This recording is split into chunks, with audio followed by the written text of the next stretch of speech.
Well, you made me weep, and you made me moan.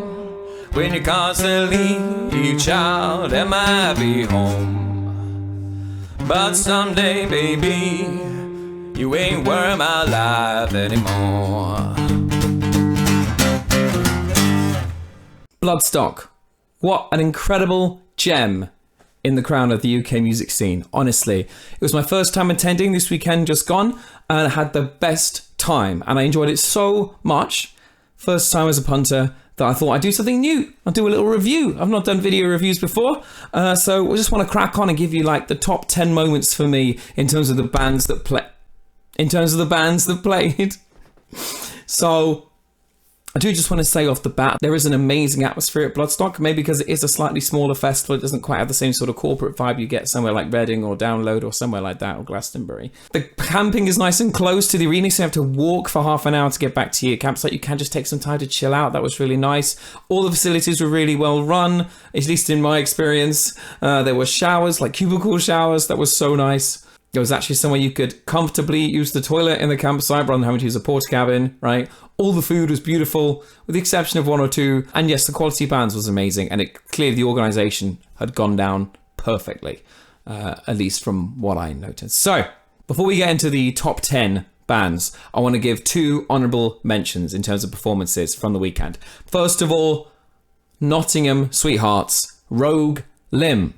I was very lucky to have helped judge Metal to the Masses in Nottingham this year during the heats, and Rogue Limb were one of the big standout bands. They absolutely smashed their heat, and I was in agreement with the other two judges that they were absolutely the kind of thing that Bloodstock needed, and they were by far the best band.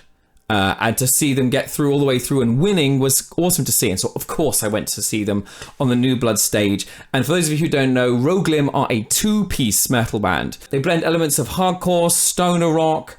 There's like prog in there. There's groove. There's like almost a mathy bit. It's a real melting pot of influences. But the one constant is just its aggression. Both of them are screaming, like doing vocals. But the songs are really well constructed and just full of energy, full of life. That drummer looks like he's having the best time of his life, and the guitar tone is to die for. So make sure you check out Rogue Limb because they smashed their performance and I'm really proud of them. Second honourable mention that I want to give goes to old school death metal supergroup Death Collector, which was started and founded by the original drummer from Bolt Thrower, Andy Whale. And they feature my dear friend Kieran Scott on lead vocals. And this is again my first time seeing them play. I've been wanting to see Kieran do his thing in the flesh for some time now, and once again absolutely smashed it. I didn't realise this was going to be Andy's final performance with the band, and yeah, absolutely blew me away. Really reminiscent of those old school death metal bands. Sick riffs coming in, really tight playing, tones to die for, and Kieran's vocals are superb. I did collaborate with him and a few others, members of Evil Scarecrow, Cradle of Filth, and Evil, on a cover of OPTH's The Funeral Portrait during lockdown, which is how he and I got to know each other. So check that out if you haven't already. But more importantly, go check out Death Collector. I believe they're working on new material, so you're in for a treat. So, into the top 10 proper. I saw them briefly on the Thursday at Download several years ago, and I had to make sure I saw them again at Bloodstock on the Friday. And this is Welsh three-piece band Hexon, who were amazing. These three ladies came out and absolutely smashed the Sophie stage with some really catchy, melodic hard rock, really tight. The performance passion was there. And the vocals were just beautiful, really powerful, loads of vibrato. They didn't do a whole lot of the usual sort of showmanship you might get from a hard rock outfit. I feel like they mostly let the songs speak for themselves. But there was still some cool crowd interaction, getting us to sing things back at them. Really awesome band, and I was very lucky to actually run into them later on that day, just outside the EMP stage. Really lovely bunch of ladies, and honestly, really impressed with their set. Make sure you go see them. They're absolutely huge sounding. And yeah, just so catchy and amazing. Next up is a band that my dear friend Jenny has been egging me to check out for a long time. It's the Nightlight Orchestra, another super group featuring lead vocalist of Soilwork, and they could not be more different from Soilwork. And Jen was worried I might find them a little bit cheesy to my taste, but not at all. Just a really high energy rock show, just full of joy and melody absolute good vibes, you know? It's a big band, so you've got 2 backing singers, there's 2 guitar players, one of whom I think is playing a little bit of keyboard, there's a keyboard player, there's a bass player, drummer. It's a big sound, and all the songs are really vibrant, really uplifting, really catchy, and yeah, it was just an absolute joy to witness. And there was even a conga line going around during one of their songs, which is really beautiful, so I'm going to make sure to check out more of their recorded material. Next up is another unsigned band who I've been following for a while now. London sort of groove metal, hard rock outfit, Them Bloody Kids.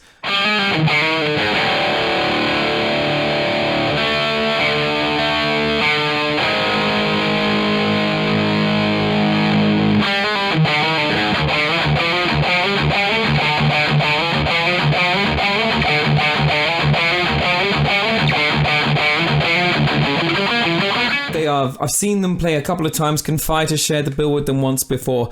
I was so glad to see that they, after a couple of years of trying now, have won Melt to the Masses, which is amazing to see, and it's well earned. These lads are playing hard hitting riffs, very Sabbath influenced, very System of a Down influenced.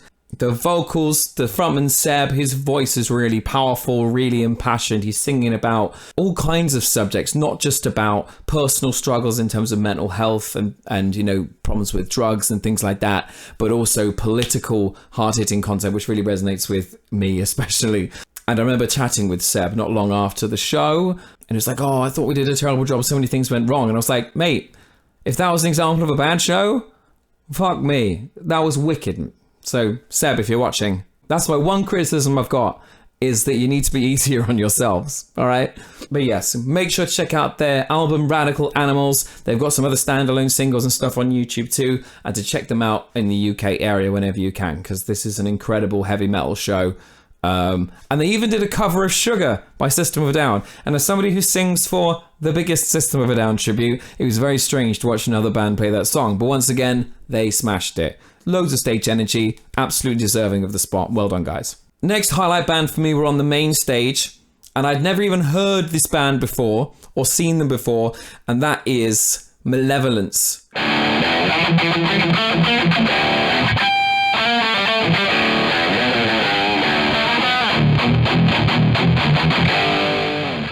Hardcore outfit. Now, this is one of the craziest shows I've ever seen. Really dirty fucking riffs, screams, breakdowns, visceral energy emanating from the stage. It was something to behold. The mosh pits were crazy. The crowd was loving it. I'm definitely going to check out more of their material. A little surprise came halfway through when the guitar player started doing some clean vocals, but it wasn't like sometimes we get hardcore bands doing clean vocals and it's like one guy really screaming and the other guy's like, oh baby. This guy was like really deep, gritty, kind of muscular voice, yeah, that kind of thing. So you had one guy doing full on screaming, the other with this gritty clean, and it was a really interesting contrast and really worked to cement that absolutely pummeling sound they have. Now there is something that occurred. I should address the elephant in the room, in that they started a mosh pit around the sound tower, like a circle pit around the sound tower, which on its own is an impressive feat, but probably not the best call, considering this is where a lot of people had set up near like the disabled area, and a lot of people had kids there, people got trampled on and hurt, so probably not the best call from this band. You know, it's sure they made some Bloodstock history there, but at the same time I feel like hurt a lot of people in the process, so a little bit of criticism there, but it is the only criticism I have of Malevolence, who did an otherwise fantastic show, and I cannot wait to see them do their thing again. Now that song you heard at the start of the video, unfortunately they did not play this song. Clutch did not play the song that most people are looking for, and to be fair, I don't blame them. I'm sure they've been going for a long time, and this blues rock band sort of, I feel at this point, writes the textbook on blues rock at this point. Did an incredible set, and I'm sure they are bored of singing Electric Worry after all these years, but I didn't know a lot of the songs that they played. Again, this is a bit of a running theme here in terms of the bands I've chosen. The bands I wasn't even familiar with before seeing them, which is really great. What I really love about festivals is discovering new music. Just balls out, hard rock show.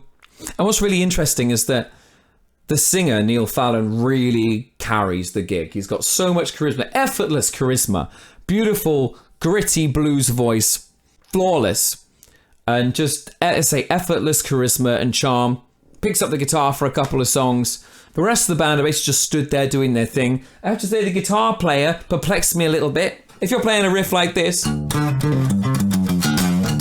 something like this, he was doing this. I was like, are you just making that more difficult? It was giving me anxiety watching him play guitar, but he played everything note perfect. The solos are beautiful. They've been doing this for so long. It's like, you know what, our music speaks for ourselves. We don't care how we look. Like, apart from Neil, who was kind of dressed the occasion with some shades and a nice shirt, the rest of them look like they just come to a Sunday jam night, and good on them for it. Clutch, can't go wrong. They've been going for so long and just, yeah, masters of their craft. Derbyshire boys, raised by owls. I was already very, very excited to see them, but I was not ready. I was not ready, my friends, for the show that Raised by Owls played. I was so chuffed to see how many people turned out for Raised by Owls. Absolutely packed main stage on a Sunday morning when everyone is hungover and exhausted from the previous day. And for those of you who don't know, Raised by Owls are a comedic death metal band from Derby, right? And their story is amazing because they started off getting into Bloodstock through the metal to the masses and have gradually worked their way up through the stages because they keep getting invited back. Because the response is always amazing to Raised by Owls. And their newer material is a real step up from the previous, not just in terms of production, but in terms of writing and performance. And I don't usually listen to, pure death metal. It's hard to ignore these guys' talent and their passion. And one of the things that obviously sets Raised by Owls apart is they're obviously a comedic band. Their songs are very, very humorous. Their recent single, I'm Sorry I Wore a Dying Fetus t-shirt to your baby's gender reveal party, is an absolute banger. The music video is hilarious, and that's one of the great things about the show. Not only were they perform the songs really, really well and really tight, not only was Sam, the vocalist, in between song banter so funny. It was like a metal show and a stand-up comedy show at the same time. Not only did he bring his mum out, who is a star of many of their online sketches and stuff that have helped made them so popular, they had a screen behind them that was clearly synced up with the songs. So it was either playing the music video or it's playing some new graphical lyrics and stuff that just added that extra dimension. And especially because it is extreme metal, all the vocals are screaming and sometimes you can't work out exactly what they're singing about. And so it helps to have the words on the screen. But absolutely brilliant gig. I think everybody who saw them loved it, and I really hope they've made a legion of new fans from that performance. So well done, lads. You absolutely earned that spot, and I really hope it takes you places and that more people get to listen to your album, which is called Volume 3, The Satirical Verses. Number 4 in our spot, and that is Krypta. And I saw their name on the main stage just before they started, and I didn't know what band I was going to see next, so I was just going to go get a coffee and see what they were like. And I knew it was going to be some kind of extreme metal bag because of the typeface, right? And then, I was not ready for this, much like I wasn't ready for Raised by Owls. But intro music starts, and these 4 stunning Brazilian women come out and play some of the best technical death metal I have ever heard. It was so good. Once again, I'm not a guy that listens to death metal very often, like pure death metal. Yeah, it was incredibly fast, loads of blast beats, really like guitars, which is a technical term, you can borrow that. Killer riffs, some disgusting grooves going on, loads of really fast playing. The vocalist, she had a voice of thunder. It was like Satan himself was coming out of the pit. And her eyes were like, she was fully immersed in the performance. And again, much like Clutch in a very different way, they made it look totally effortless, playing this hyper-technical, fast, aggressive music. The guitar player's just whatever. The drummer, she's just blasting away, like barely even sweating. And the singer, the fact that she was so expressive with her vocals, and playing bass at the same time, mind you, shows how good her technique was, that she was able to express freely. Those big grimaces were not... Those big grimaces were not aspects of her like having to push or strain her voice. She was like just doing it because she could choose to. Because there were plenty of moments where she had a totally blank face and this insane scream was coming out of her. Absolutely amazing stage presence, incredible musicianship. I've checked them out online. It's amazing. The production's sick. It's very reminiscent of like old school death metal once again, but like a more technical, melodic version, when compared to Death Collector. Yeah, amazing. Go check out these ladies. They are so good. Rock goddesses. At number 3, a band I saw on the EMP stage, also entirely by accident. I heard this incredible rock voice emanating from the tent. And I was like, what the is that? I need to check this out right now. And it was a rock band called Crowley.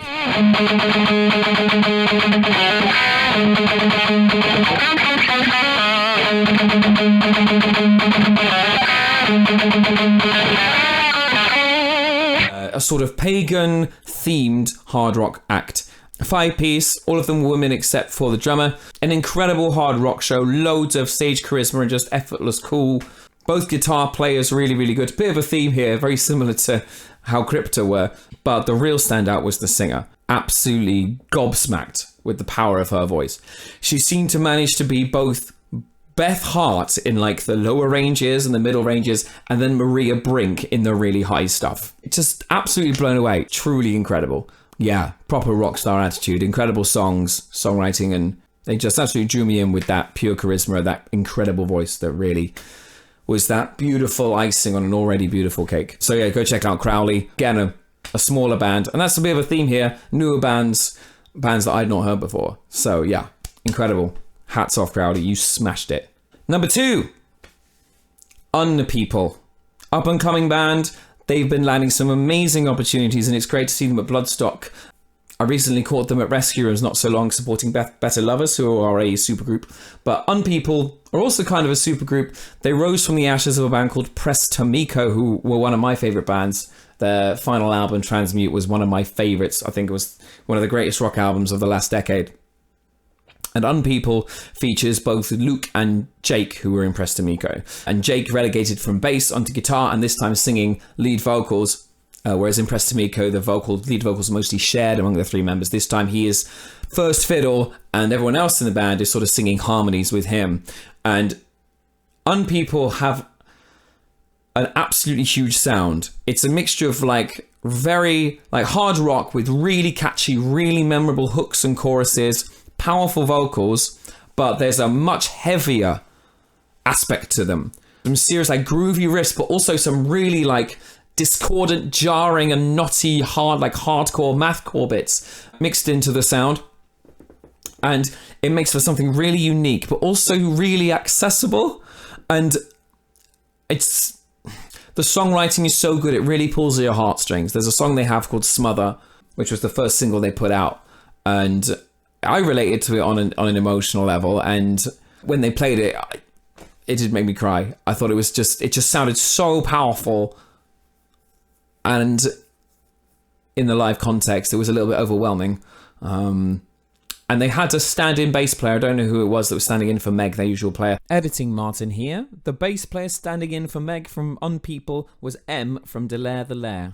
Also a great band who supported Prestamico a while ago. And she absolutely smashed it. These songs are not easy. And she was also singing some backing harmonies because she was having to sing the sort of harmonies that Meg would have been singing. An incredible show, and already one of my favourite bands that were on the lineup that I was looking forward to seeing the most, and absolutely did not let me down. I can't say enough good things about Unpeople. It looks like they're going places. They've done all these festivals this summer. They had a support slot with Metallica earlier this year, so we better hope we get used to seeing a lot more of them, and I can't wait to hear more music from them. I was very lucky to meet Jake and Meg after that Rescue Room show I mentioned, and they were just so lovely, so humble, so warm and welcoming, and I had a little selfie with them and everything. But yeah, love you guys, Unpeople. Keep doing what you're doing. And those of you who know me will think it's no surprise whatsoever to find that my number 1 band of the weekend was Friday headliners OPTH, who are my favourite band of all time.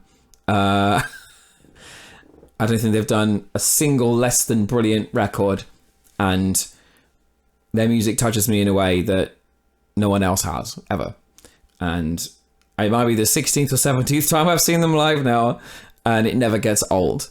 OPTH is a progressive metal band from Sweden, and their sound encompasses a huge range of influences.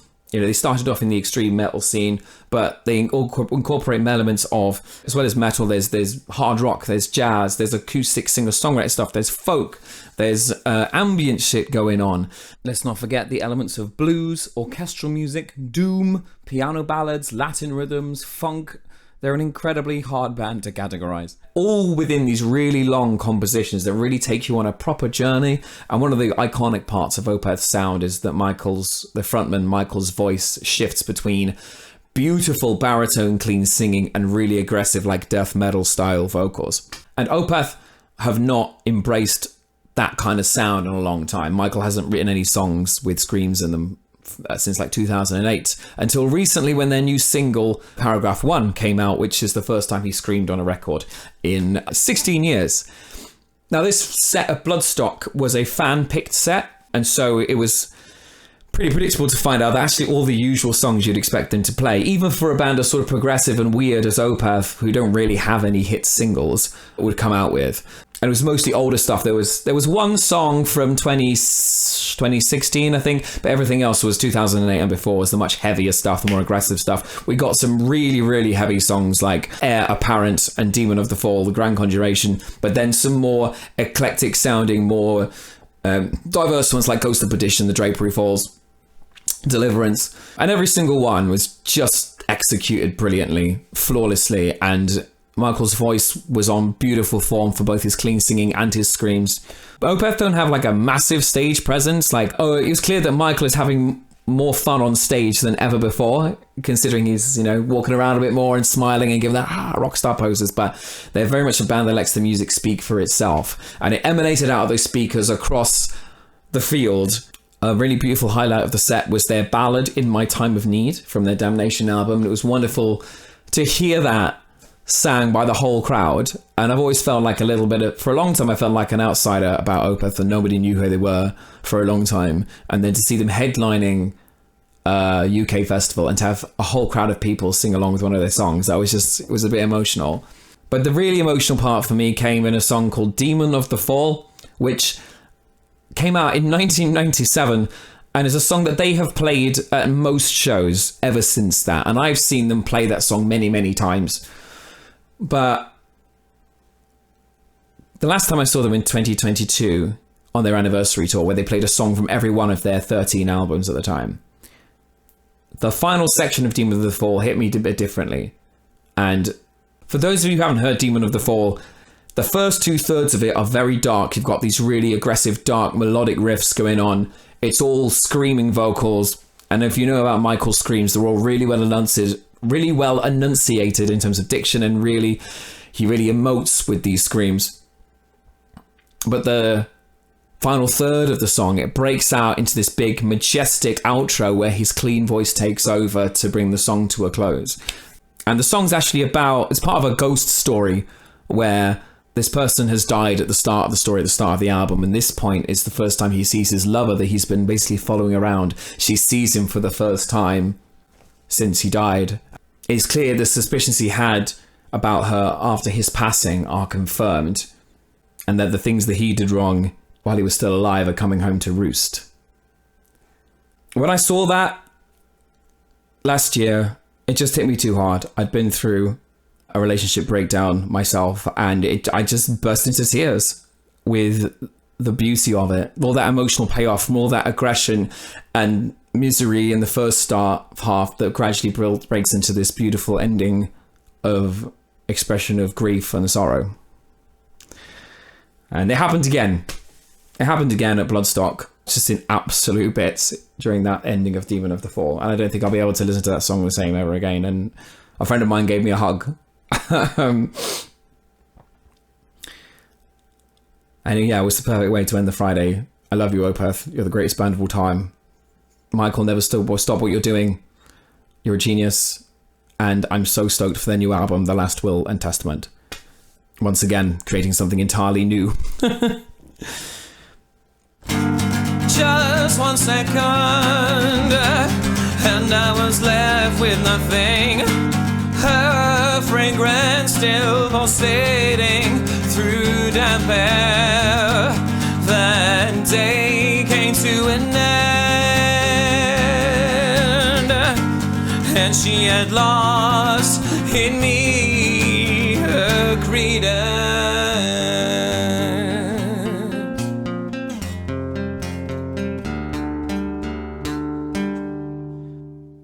So there we have it. That's my Bloodstock highlights. I really hope you enjoy it. Make sure you check out the bands here listed that maybe lesser known. I'm going to put some links in the description below. I say I've been Martin from Confide. I've got some cover versions coming soon to the YouTube channel because the next Confide release is going to focus a lot around the music video, and I want to sort of build up towards that. Confide is currently on a bit of a break from gigging at the moment. We recently finished up a run of shows to support the single Scalper at Northants Rocks Festival. We're going to be taking a break because I'm now off, going to be on tour with Chop Suey, the #1 UK tribute to System of a Down. I say UK, we're touring in Europe as well in October. I'm going to be incredibly busy with them as their lead vocalist until November. So I'm hopefully going to get some shows in for November. So make sure you like, comment and subscribe, all that good stuff. If you've got any highlights or bands from the day that you really enjoyed, make sure to comment below. We'd love to know all about that and have a little chat about it. But yeah, thanks so much for watching. Take care of yourselves. Take care of yourselves, guys. I'll see you in the next one. Mwah. There's always say enough is enough. Don't think you want to call this bluff. You are a parasite that creates nothing. You are a disease that's propagating.